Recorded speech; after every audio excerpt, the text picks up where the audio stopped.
shim no ngala prashang wat bun kila a hin rei ngam la ban yo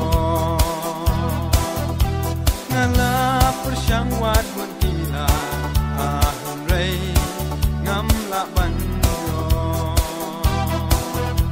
tu ong se it sa shi si tu ong se it ong menta ya tu se it ka ai mo kata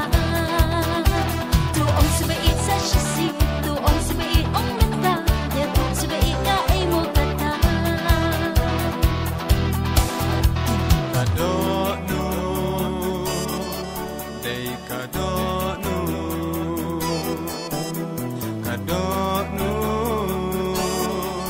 ngap men ya thu kadai kado nu ka ba khoj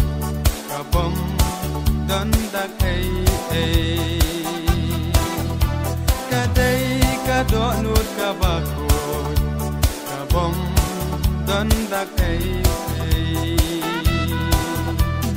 thei ka qua ban tu ya ka ka qua ban shim do lu cho nga hen rei nga tang sha pi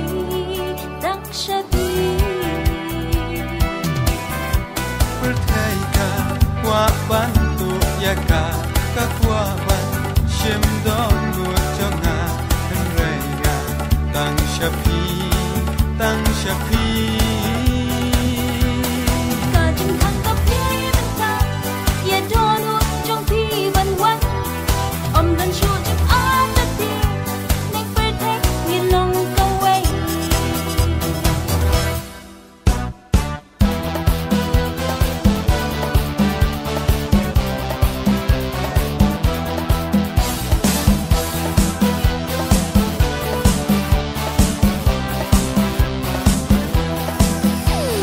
ya thu si ba i tu ya thu le ya thu si ba i tu ya thu le do nu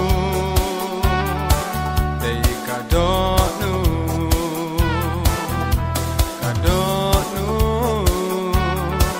ba la shim